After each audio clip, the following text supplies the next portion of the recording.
Indian ஏர்ஃபோர்ஸில் நேரடி நியமனம் மூலயமாக குரூப் சி சிவிலியன் போஸ்ட்டை ஃபில் பண்ணுறதற்கான ரெக்ரூட்மெண்ட் நோட்டீஸ் வந்து வெளியிட்டிருக்காங்க. வேரியஸ் ஏர்ஃபோர்ஸ் ஸ்டேஷன் மற்றும் யூனிட்டில் தான் வந்து இந்த வேக்கன்சிஸ் இருக்குது. இது ஃபுல் அண்ட் ஃபுல் நிரந்தர மத்திய அரசு வேலைவாய்ப்புகள். சரிங்களா? இதில் வந்து ஈஸ்டர்ன் ஏர் கமாண்டில் வந்து ஐஏஎஃப், அதாவது இந்தியன் ஏர்ஃபோர்ஸில் இருக்கக்கூடிய வேக்கன்சி என்னென்னு பார்த்தீங்கன்னா எல்டிசி லோவர் டிவிஷனல் கிளர்க்கில் 10 வேக்கன்சி இருக்குது. இதில் வந்து என்னென்ன கேட்டகரியில் எவ்வளோ வேக்கன்சி அப்படின்றத ஸ்ப்ளிட் அவுட்டும் கொடுத்துருக்காங்க.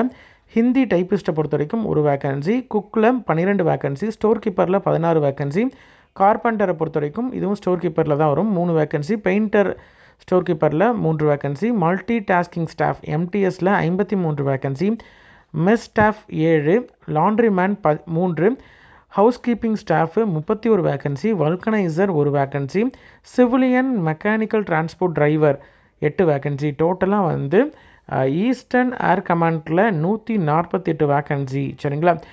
இதில் எந்த கமாண்ட்லேயும் சரி, எந்த ஏர்ஃபோர்ஸ் ஸ்டேஷனாக இருந்தாலும் சரி, யார் வேணாலும் அப்ளை பண்ணலாம். சரிங்களா? இந்தியன் சிட்டிசன் யார் வேணாலும் எந்த இடத்துக்கு வேணாலும் அப்ளை பண்ணலாம். அடுத்தது இருக்கக்கூடியது ஏர்ஃபோர்ஸ் கமாண்டிங் ஏர்ஃபோர்ஸ் ஸ்டேஷன் தேஸ்பூரில் பொறுத்த வரைக்கும் லோவர் டிவிஷனல் கிளர்க் எல்டிசியை வந்து ஒரு வேக்கன்சி இருக்குது. அடுத்து வெஸ்டர்ன் ஏர் கமாண்டில் பொறுத்த வரைக்கும் ஹிந்தி டைப்பிஸ்ட்டில் ஒரு வேக்கன்சி இருக்குது. Air force central accounts office IAF new டெல்லியில் இருக்கக்கூடிய வேக்கன்சி வந்து எல்டிசியில் 3 வேக்கன்சி இருக்குது. சரிங்களா? இதில் எந்தெந்த பணியிடத்திற்கு யாரெல்லாம் அப்ளை பண்ணலாம், அதே மாதிரி என்ன குவாலிஃபிகேஷன், என்ன பே லெவல் அப்படின்றத ஒன் பை ஒன் பார்க்கலாம். பிடபிள்யூடி கேண்டிடேட்ஸுக்கும் சில ரிசர்வ்டு வேக்கன்சிஸ் இருக்குது. அந்தந்த டிசபிலிட்டி என்னென்ன அப்படின்றதையும் டீட்டெயிலாக கொடுத்துருக்காங்க. சரிங்களா? ஏஜ் லிமிட்டை பொறுத்த வரைக்கும் 18லேருந்து 25 வயது வரைக்கும் இருக்கக்கூடிய கேண்டிடேட் அப்ளை பண்ணலாம். ஏஜ் ரிலாக்ஸேஷன் உண்டு. இது ஃபுல் அண்ட் ஃபுல் எல்லாமே வந்து மத்திய அரசினுடைய நிரந்தர பணியிடங்கள் அப்படின்றதுனால கேட்டகரி வைஸ் ரிசர்வேஷன் உண்டு. ஓபிசியை பொறுத்த வரைக்கும் 3 வருடம் வந்து எக்ஸ்ட்ரா ஏஜ் ரிலாக்ஸேஷன் உண்டு. எஸ்சிஎஸ்டி கேண்டிடேட்க்கு 5 வருடமும், பிடபிள்யூடி கேண்டிடேட்க்கு 10 வருடமும் ஏஜ் ரிலாக்ஸேஷன் உண்டு. சரிங்களா? இது மட்டும் இல்லாமல் எக்ஸர்வீஸ்மேனுக்கும் வந்து ரிலாக்ஸேஷன் உண்டு ஏஜில். எஸ்சிஎஸ்டி ஓபிசி கேண்டிடேட் வந்து அன்ரிசர்வ்டு போஸ்ட்டுக்கு அப்ளை பண்ணுறாங்க அப்படின்ற மாதிரி இருந்தால் அவங்க வந்து ஏஜ் ரிலாக்ஸேஷன் கிளைம் பண்ண முடியாது. ஆல்ரெடி ஒர்க் பண்ணிட்டு இருக்கக்கூடிய டிபார்ட்மெண்ட் கேண்டிடேட் எம்ப்ளாய் அப்படின்ற மாதிரி இருந்தால் அன்ரிசர்வ்னா 40 வரைக்கும் வயது இருக்கக்கூடிய கேண்டிடேட் அப்ளை பண்ணலாம். எஸ்சிஎஸ்டி கேண்டிடேட் அப்படின்னா 45 வரைக்கும் இருக்கக்கூடிய வயது வரைக்கும் இருக்கக்கூடிய கேண்டிடேட் அப்ளை பண்ணலாம். சரிங்களா? அதே மாதிரி எந்தெந்த போஸ்ட்டுக்கு என்னென்ன குவாலிஃபிகேஷன் அப்படின்றத பார்க்கலாம். எல்டிசி லோவர் டிவிஷனல் கிளர்க்கை பொறுத்த வரைக்கும் லெவல் 2ல் இருக்கக்கூடிய ஒரு போஸ்ட்டு. உங்களுக்கு ஸ்டார்டிங் வந்து ஒரு 30,000 ரூபாய்க்கு கிட்ட வந்து உங்களுக்கு சேலரி இருக்கும். மினிமம் 12ஆம் வகுப்பு பாஸ் பண்ணியிருந்தால் போதும். இங்கிலீஷ் வந்து 35 வேர்ட் பர் மினிட் டைப்பிங் தெரிந்திருந்தால் போதுமானது. உங்களுக்கு சர்டிஃபிகேட் இருக்கணும்னு அவசியம் கிடையாது. டைப்பிங் ஸ்கில் டெஸ்ட்டை கிளியர் பண்ணால் போதுமானது.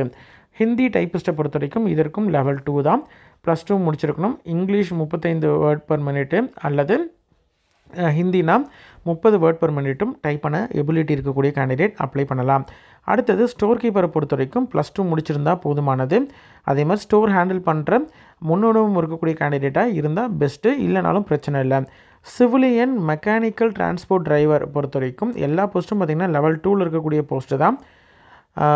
இதற்கு வந்து மினிமம் 10ஆம் வகுப்பு முடித்திருந்தால் போதுமானது. டிரைவிங் லைசன்ஸ் இருக்கணும் அப்படின்றதையும் சொல்லியிருக்காங்க. குக்கை பொறுத்த வரைக்கும் 10ஆம் வகுப்பு முடிச்சுட்டு 1 வருடம் குக் ரிலேட்டட் ட்ரேடில் எக்ஸ்பீரியன்ஸ் இருக்கக்கூடிய கேண்டிடேட் அப்ளை பண்ணலாம். பெயிண்டரை பொறுத்த வரைக்கும் 10ஆம் வகுப்பு முடிச்சுட்டு ட்ரைனிங் இன்ஸ்டியூட்டில் வந்து பெயிண்டராக சர்டிஃபிகேட் வச்சுருக்கக்கூடிய கேண்டிடேட் வந்து அப்ளை பண்ணலாம். கார்பெண்டருக்கும் சேம் தான். கார்பெண்டர் சர்டிஃபிகேட் வச்சுருக்கக்கூடிய கேண்டிடேட் அப்ளை பண்ணலாம். ஹவுஸ் கீப்பிங் ஸ்டாஃபை பொறுத்த வரைக்கும் லெவல் 1ல் இருக்கக்கூடிய பணியிடம். சரிங்களா? மினிமம் வந்து உங்களுக்கு 18,000 ரூபாய்க்கு மேலே வந்து உங்களுக்கு சேலரி இருக்கும். இதில் இருக்கக்கூடிய பணியிடத்திற்கு மினிமம் 10ஆம் வகுப்பு தேர்ச்சி பெற்றிருந்தால் போதுமானது. லாண்ட்ரி மேனை பொறுத்த வரைக்கும் இதுவும் பார்த்திங்கன்னா லெவல் 1ல் இருக்கக்கூடிய, இதுக்கப்புறம் இருக்கிறது எல்லாமே லெவல் 1ல் இருக்கக்கூடிய ஒரு போஸ்ட்டு.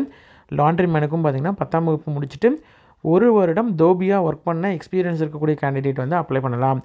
மெஸ் ஸ்டாஃபை பொறுத்த வரைக்கும் 10ஆம் வகுப்பு முடிச்சுட்டு 1 வருடம் வெயிட்டராகவோ இல்லை வாஷர் வேக்கன்சியில் வந்து ஒர்க் பண்ண எக்ஸ்பீரியன்ஸ் இருக்கக்கூடிய கேண்டிடேட் அப்ளை பண்ணலாம். எம்டிஎஸை பொறுத்த வரைக்கும் 10ஆம் வகுப்பு முடிச்சிருந்தால் போதும். 1 வருடம் வாட்ச்மேனாகவோ லாஸ்கர் இல்லைனா ஜஸ்டினர் ஆப்ரேட்டர் கார்டனர் இந்த மாதிரியான பணியிடத்தில் ஒர்க் பண்ண எக்ஸ்பீரியன்ஸ் இருக்கக்கூடிய கேண்டிடேட் அப்ளை பண்ணலாம். வல்கனைசரை பொறுத்த வரைக்கும் 10ஆம் வகுப்பு முடித்த கேண்டிடேட் அப்ளை பண்ணலாம். அந்த ட்ரேடு வந்து முடிச்சிருக்கணும் அப்படின்றதையும் சொல்லியிருக்காங்க. சரிங்களா? எப்படி செலெக்ஷன் இருக்கும் அப்படின்னு பார்த்தீங்கன்னா, eligible candidate age minimum qualification அதே மாதிரி அவங்களுடைய டாக்குமெண்ட்ஸ் சர்டிஃபிகேட்ஸ் இது எல்லாத்தையும் ஸ்க்ரூட்டனைஸ் பண்ணிட்டு எலிஜிபிள் கேண்டிடேட்க்கு வந்து ரிட்டன் டெஸ்ட்டுக்கு கூப்பிடுவாங்க. ரிட்டன் டெஸ்ட் மினிமம் வந்து எஜுகேஷன் குவாலிஃபிகேஷன் பேஸ் பண்ணி தான் ரிட்டன் டெஸ்ட் இருக்கும்.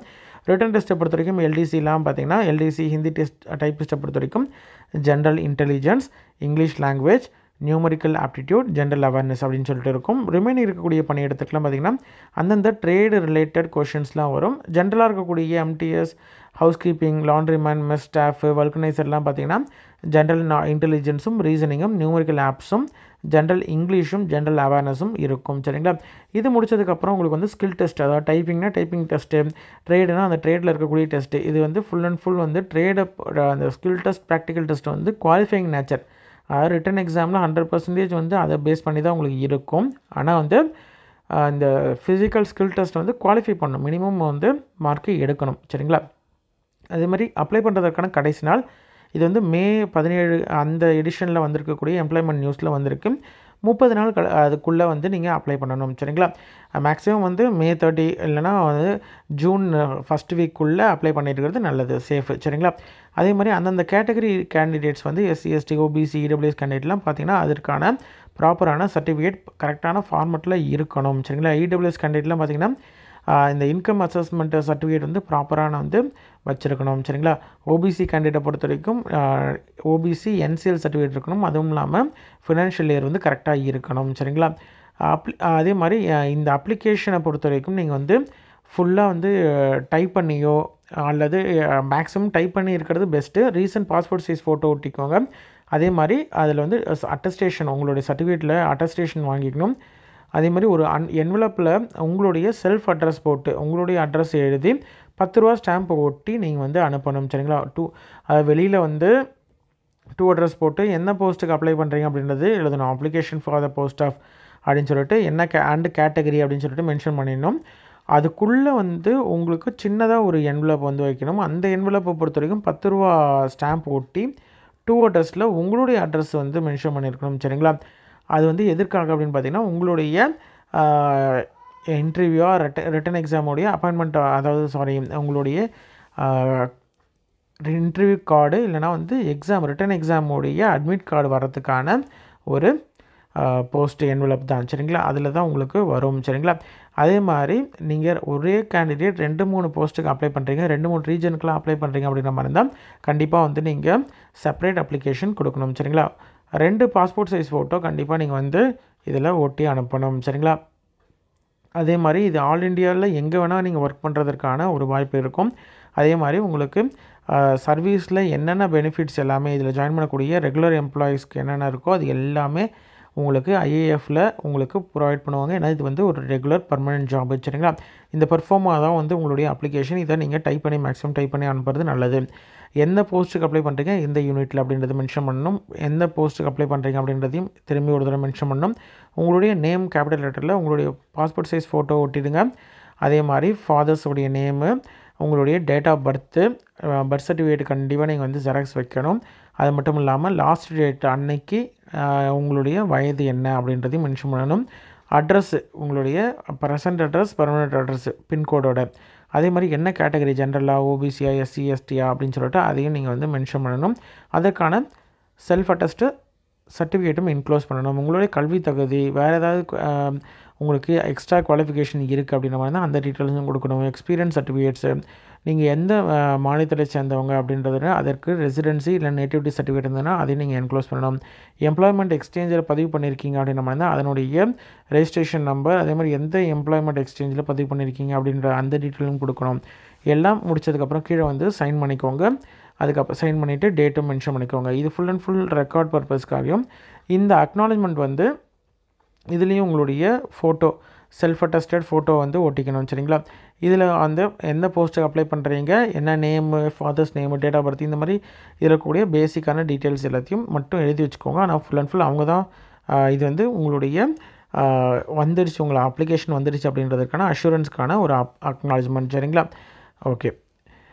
இன்ட்ரெஸ்டட் கேண்டிடேட் அப்ளை பண்ணுங்கள். உங்களோட ஃப்ரெண்ட்ஸ் சர்க்கிள்லையோ ரிலேட்டிவ்ஸ்லையோ யாராவது வந்து இந்தியன் ஏர்ஃபோர்ஸில் பணிபுரியறதுக்கான இன்ட்ரெஸ்ட் இருக்குது, ட்ரை பண்ணிகிட்ருக்காங்க அப்படின்ற மாதிரி இருந்தால் அவங்களுக்கு இந்த இன்ஃபர்மேஷனை தெரியப்படுத்துங்க.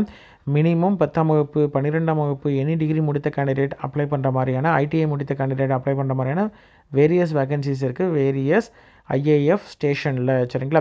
இது வந்து நிரந்தர மத்திய அரசு பணியிடங்கள். அதுவும் இல்லாமல் அலவன்சஸ் அதே மாதிரி எல்லா விதமான பெனிஃபிட்ஸும் இதில் இருக்குது. அதனால் இன்ட்ரெஸ்டட் கேண்டிடேட் அப்ளை பண்ணுங்கள். உங்கள் ஃப்ரெண்ட்ஸுக்கும் இந்த வீடியோவை ஷேர் பண்ணுங்கள். கண்டிப்பாக உங்களுக்கும் பயனுள்ளதாக இருக்கும். சரிங்களா? நன்றி.